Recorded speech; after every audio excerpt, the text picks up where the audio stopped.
नमस्कार, परवादेशी में मैं हूं निशांत चतुर्वेदी। बंगाल की चुनावी सियासत का जब भी जिक्र आता है तो बंगाल के करीब 28% मुस्लिम वोटों की हिस्सेदारी पर चर्चा होने लगती है। लेकिन आज बात बंगाल के 70% हिंदू मतदाताओं की करेंगे, जिन्हें साधने के लिए बीजेपी से लेकर टीएमसी तक पूरा जोर लगा रहे हैं।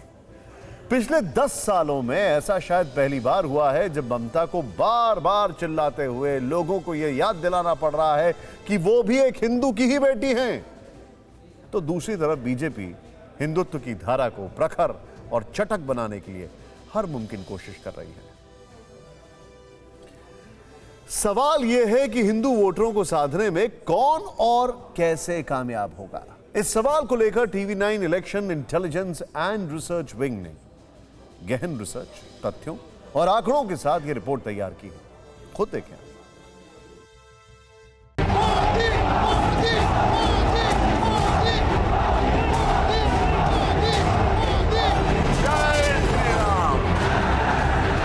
जय जय श्री राम, जय श्री राम,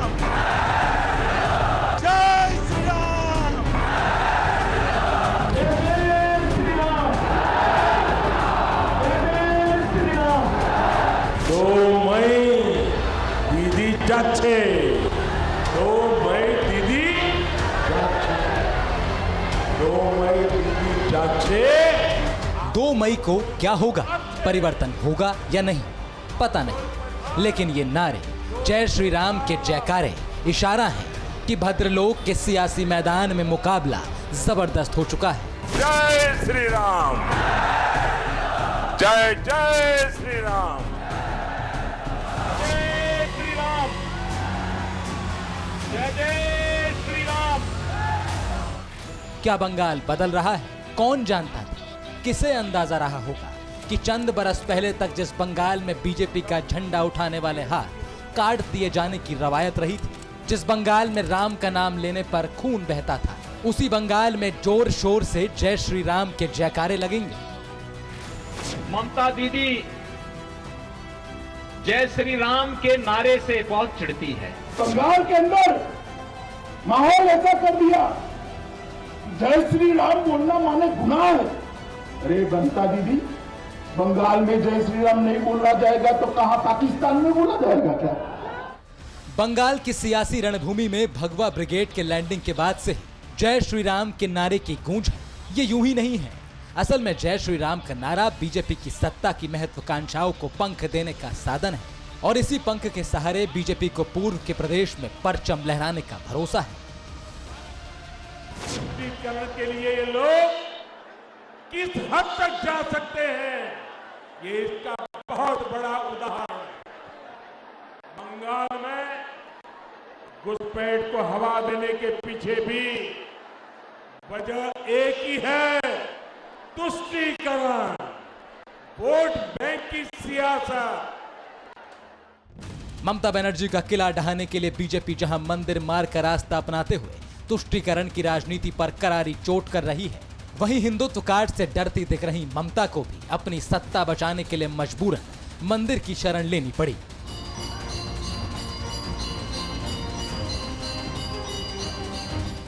एक दशक के दौरान शायद ये पहली बार है जब ममता को बार बार चिल्लाते हुए लोगों को ये याद दिलाना पड़ रहा है कि वो भी एक हिंदू की ही बेटी है। হিন্দু মুসলমান করছেন তাদের আমি পরিষ্কার বলি, শুনে রাখুন, আমিও হিন্দু ঘরের মেয়ে। আমার সাথে হিন্দু কার্ড খেলতে যাবেন না। আমার সাথে হিন্দু কার্ড খেলতে গেলে আগে বলুন আপনি নিজে ভালো হিন্দু কিনা, হিন্দু ধর্মের আদর্শ, মানুষকে ভালোবাসা। यानी बंगाल में ध्रुवीकरण की जबरदस्त जंग की पटकथा अब लिखी जा चुकी है। इसकी वजह है बंगाल का करीब 70% हिंदू वोटर, जिसे हर कोई अपने पाले में करना चाहता है, क्योंकि बंगाल की सत्ता का रास्ता मुस्लिम मोहल्लों से पहले हिंदुओं की गली से गुजरता है।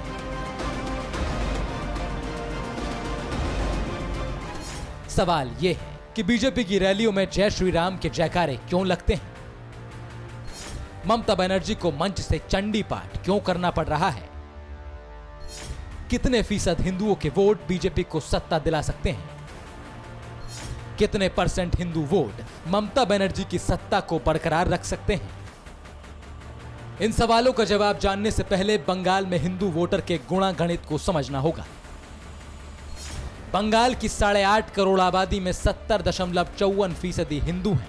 यह आंकड़ा 2011 की जनगणना के मुताबिक है। 23 जिलों वाले बंगाल के पुरुलिया, नॉर्थ 24 परगना, नादिया, मिदिनापुर, कोलकाता, जलपाईगुड़ी, दार्जिलिंग, साउथ दिनाजपुर जिलों में हिंदू वोटर की तादाद 70% से भी ज्यादा है।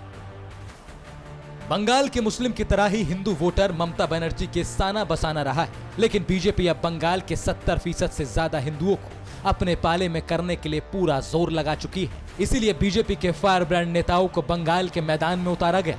इनमें सबसे बड़ा नाम है उत्तर प्रदेश के मुख्यमंत्री योगी आदित्यनाथ। जोगी जोगी जोगी भारत माता की, भारत माता की जय श्री राम, जय जय श्री राम। जो भी राम का द्रोही है, भारत की जनता राम के पर कोई काम नहीं करती है। बंगाल में आज जय श्री राम के नारे लगाने को भी प्रतिबंधित करने का कार्य किया जाता है और हमले करवाए जाते हैं। आज यहाँ पर बदहाली है, आज यहाँ पर अराजकता है, आज यहाँ पर सत्ता प्रायोजित अपराध और आतंकवाद बल्कि देश की सुरक्षा को भी चुनौती देते हुए दिखाई देता है। दुर्गा पूजा पे प्रतिबंध लगाया जाता है, ईद में जबरदस्ती गौ हत्याएं प्रारंभ कराई जाती हैं, गौ तस्करी के माध्यम से यहाँ की भावनाओं के साथ खिलवाड़ करने का कार्य किया जाता है। बंगाल में हिंदू वोटरों को साधने के लिए योगी आदित्यनाथ बीजेपी के सबसे फायर ब्रांड नेता हैं। योगी आदित्यनाथ हिंदुत्व की सिर्फ बात ही नहीं करते बल्कि हिंदुत्व को जीते भी हैं। इसीलिए योगी प्रचार के लिए जहां भी गए वहां भगवा सियासत को तेज धार मिली है। योगी आदित्यनाथ बंगाल में 20 रैलियां करेंगे। योगी के अलावा बीजेपी के तरकश में ऐसे कई तीर हैं। अर्जुन सिंह, एमपी के मुख्यमंत्री शिवराज सिंह चौहान, एमपी के होम मिनिस्टर नरोत्तम मिश्रा जैसे नाम भी शामिल हैं। अर्जुन सिंह बैरकपुर से बीजेपी सांसद हैं। नरोत्तम मिश्रा को बंगाल में अहम जिम्मेदारी मिली है।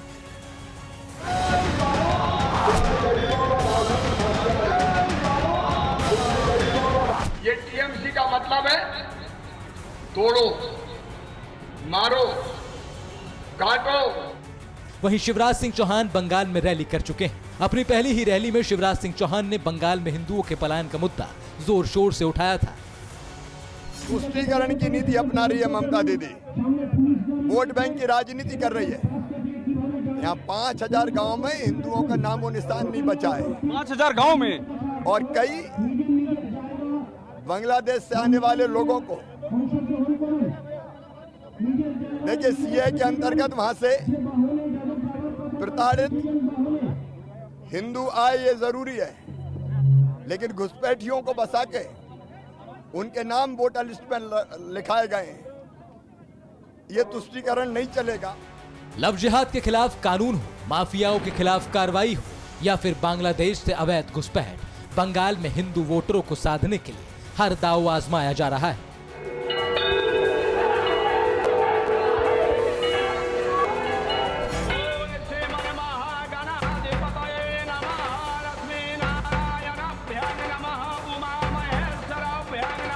ये पहला मौका नहीं है जबकि बंगाल में ध्रुवीकरण की राजनीति ना हो रही हो।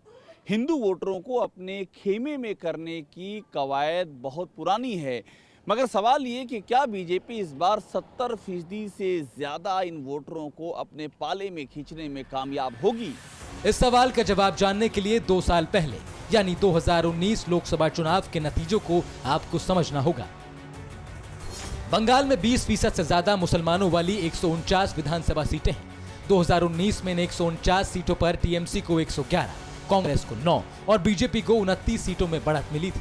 इसी तरह बंगाल में 80% से ज्यादा हिंदू मतदाताओं वाली विधानसभा की 145 सीटें हैं। 2019 के नतीजों के मुताबिक इनमें 53 सीटें टीएमसी और 92 पर बीजेपी लीड कर रही थी।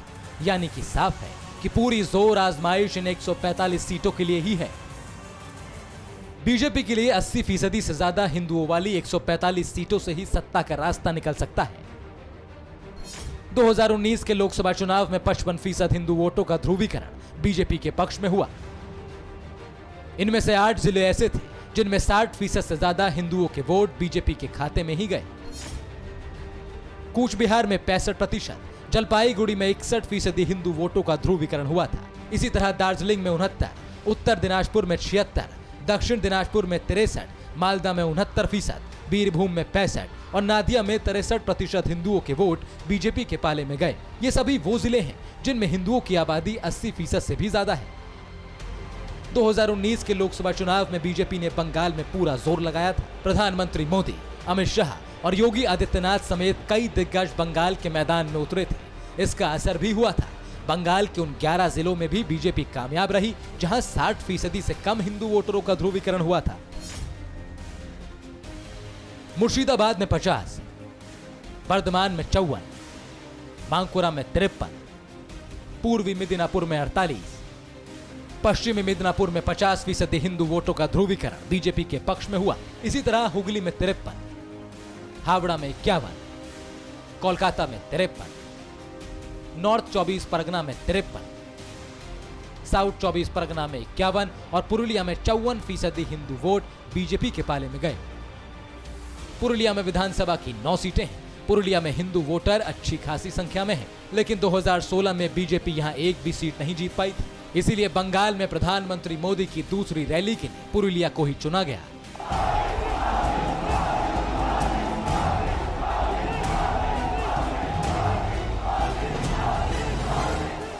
ये धरती भगवान राम और मां सीता के वनवास की भी साक्षी रही है।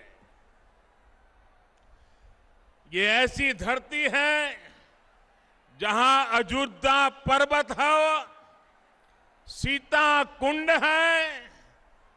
इतना ही नहीं, अयोध्या नाम से ग्राम पंचायत भी है। कहते हैं कि वनवास के दौरान जब मां सीता को प्यास लगी थी तो राम जी ने जमीन पर बाण मारकर पानी की धारा निकाल दी थी। पुरुलिया की 9 विधानसभा सीटों में भले ही बीजेपी का एक भी एमएलए ना हो, लेकिन मौजूदा वक्त में यहां से बीजेपी के श्री ज्योतिर्मय सांसद हैं। एक और खास बात यह भी है कि 2019 में बीजेपी ने जिन 18 लोकसभा सीटों पर जीत हासिल की थी, उनमें 14 सीटें उन जिलों में पड़ती हैं जहां हिंदू वोटर मेजॉरिटी में हैं। जय श्री राम, जय जय श्री राम, जय श्री राम। जो भी राम का द्रोही है, भारत की जनता राम के पर कोई काम नहीं करती है। कहा जाता है कि बंगाल में जाति की राजनीति नहीं होती है, लेकिन यह भी सच्चाई है कि बंगाल का जातीय समीकरण साधे बिना कोलकाता की राइटर्स बिल्डिंग तक का रास्ता आसान नहीं है। इसीलिए हर पार्टी बंगाल की जातीय गुणा गणित का पूरा कैलकुलेशन कर रही है। यह रिपोर्ट देखें। बंगाल में 36 लाख से ज्यादा उज्ज्वला के गैस कनेक्शन दलित, आदिवासी और पिछड़े परिवारों को मिले हैं। भाजपा की केंद्र सरकार की नीति है डीबीटी। डीबीटी यानी डायरेक्ट बेनिफिट ट्रांसफर। पश्चिम बंगाल में दीदी सरकार की दुनीति है टीएमसी, यानी ट्रांसफर माय कमीशन। विरोधियों पर वार, पलटवार और बंगाल के लिए उपहार। पुरुलिया में प्रधानमंत्री ने टीएमसी पर तीर दागे। पुरुलिया का भगवान राम और सीता से नाता जोड़ा तो राम जी ने जमीन पर बाण मारकर पानी की धारा निकाल दी। तो ममता बनर्जी पर आदिवासियों की अनदेखी का इल्जाम लगाकर बीजेपी का बंगाल फतेह का प्लान भी सामने रखा।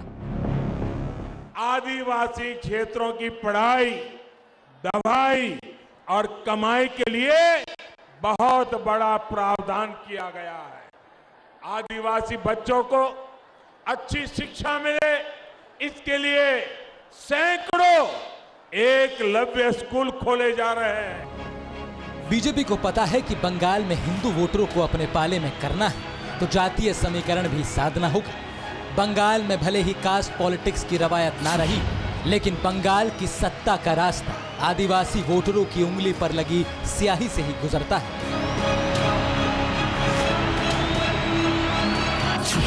2011 की जनगणना के मुताबिक बंगाल के 70% से ज्यादा हिंदुओं में 12 से 13% अगड़ी जातियों से हैं। आदिवासी समुदाय की आबादी करीब 53 लाख है, जो कुल आबादी का करीब 5.8% है। वहीं दलित समुदाय की संख्या 2 करोड़ 14 लाख है, जो कुल आबादी का करीब 24% है। बंगाल में SC/ST समुदाय की आबादी 23% से ज्यादा है। बीजेपी बंगाल का जातीय समीकरण कैसे साध सकती है, इसे समझने से पहले 2019 के नतीजे जानने होंगे। 2019 के लोकसभा चुनाव में Rajbanshi, tea tribes, Gorkha, Matua, Bauri, Mahato voter BJP के साथ थे। इनमें राजवंशी, मतुआ और बाउरी SC कैटेगरी में हैं। बीजेपी की नजर इस बार भी इन्हीं वोटर्स पर है। बंगाल में आदिवासी वोटर करीब 53 लाख हैं। उत्तर बंगाल में आदिवासी वोटर्स का दबदबा है। 2019 के लोकसभा चुनावों में बीजेपी ने आदिवासी बहुल 10 में से 7 सीटों पर कब्जा जमाया। इनमें बांकुरा, विष्णुपुर, पुरुलिया, झारग्राम, मेदिनीपुर, बर्धमान और दुर्गापुर जैसी सीटें शामिल हैं। लोकसभा की इन सीटों का असर बंगाल की 100 से भी ज्यादा विधानसभा सीटों पर है।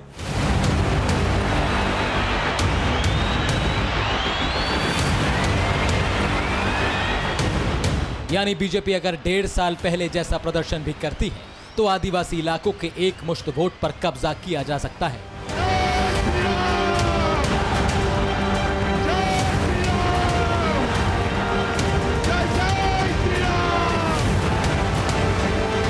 इसीलिए बीजेपी का पूरा फोकस आदिवासी वोटर्स पर है, जिसे बंगाल से ही नहीं बांग्लादेश से भी साधने की तैयारी है, जिसका बंगाल की 70 सीटों पर असर हो सकता है।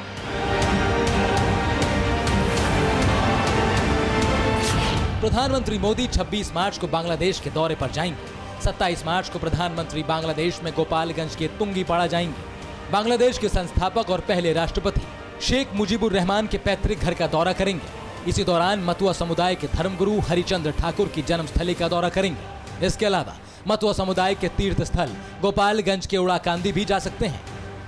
मोदी के साथ बंगाल में मतुआ समुदाय से आने वाले बीजेपी सांसद शांतनु ठाकुर भी रह सकते हैं। इसकी वजह है बंगाल का मतुआ समुदाय था, जिनके वोट से ही कोलकाता की सत्ता का रास्ता निकलता है। पश्चिम बंगाल में करीब 8.5 करोड़ वोटर्स हैं। इनमें 3 करोड़ वोटर मतुआ संप्रदाय से हैं, जिनका बंगाल की 70 विधानसभा सीटों पर सीधा दखल है। North 24 Pargana, south 24 Pargana, Nadia, Howrah, Cooch Behar, north Dinajpur, south Dinajpur और मालदा की कई सीटों पर मतुआ वोटर निर्णायक हैं। मतुआ समुदाय की अगुवाई करने वाले शांतनु ठाकुर मौजूदा वक्त में बंगाल की बनगांव सीट से बीजेपी सांसद हैं। सूत्रों के मुताबिक बीजेपी शांतनु ठाकुर को विधानसभा चुनाव में टिकट दे सकती है। बंगाल में बीजेपी का मिशन 200 के टारगेट को छूना है और इस टारगेट को पूरा करने के लिए मतुआ वोटर्स वाली 70 सीटें बेहद अहम हैं। इसीलिए बीजेपी आदिवासी वोटर्स को साधने में कोई कसर नहीं छोड़ना चाहती। बीजेपी के कई बड़े नेताओं का फोकस आदिवासी बहुल इलाकों पर है। अमित शाह और जेपी नड्डा ने मतुआ कार्यकर्ताओं के घर खाना भी खाया। अमित शाह ने असम में अनंत महाराज आश्रम का दौरा किया। अनंत महाराज में बंगाल के राजवंशी समुदाय की गहरी आस्था है। 2021 के बजट में टी ट्राइब्स के लिए 1000 करोड़ रुपए दिए गए हैं। इसी तरह ममता बनर्जी भी आदिवासी वोटरों को अपने पाले में करने के लिए हर जोर लगा रही हैं। 2019 चुनाव के बाद ममता बनर्जी ने SC/ST के बुजुर्गों के लिए पेंशन का ऐलान किया। 25,000 मतुआ शरणार्थियों को जमीन का अधिकार दिया जा चुका है। ममता बनर्जी मतुआ डेवलपमेंट बोर्ड को 10 करोड़ रुपए की मंजूरी दे चुकी हैं। गोरखा जनमुक्ति मोर्चा नेता बिमल गुरुंग को टीएमसी अपने पाले में कर चुकी है। इसके अलावा टीएमसी ने इस बार 79 SC कैंडिडेट्स को टिकट दिया है। यानी कि बंगाल में मुसलमान के साथ ही हिंदू वोटों की भी लड़ाई जबरदस्त हो चुकी है। ऐसे में वोटों का ध्रुवीकरण बंगाल की सत्ता तक पहुंचने का सबसे बड़ा जरिया बन चुका है, जिसका फैसला हिंदू बहुल 145 सीटों से ही तय होगा इसे दो तरह से समझ लीजिए। अगर 50% हिंदू वोटों का ध्रुवीकरण बीजेपी के पक्ष में होता है तो 80% से भी ज्यादा हिंदू वोटर वाली 145 सीटों पर टीएमसी को 60 से 65 सीटें मिल सकती हैं। वहीं बीजेपी को 70 से 75 सीटें मिल सकती हैं। वहीं यूपीए को 5 से 15 सीटें। लेकिन अगर 80% से ज्यादा हिंदू वोटों का ध्रुवीकरण हुआ तो 80% से ज्यादा हिंदू वोटर वाली 145 सीटों में टीएमसी सिर्फ 25 से 35 सीटें ही हासिल कर पाएगी। वहीं बीजेपी 110 से 120 सीट जीत सकती है। यूपीए को 3 सीटें तक मिल सकती हैं।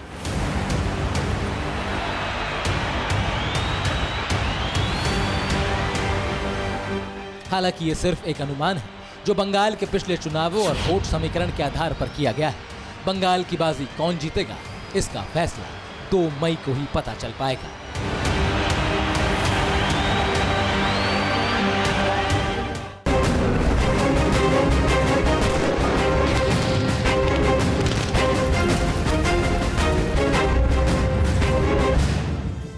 आपकी सेहत आपकी बात।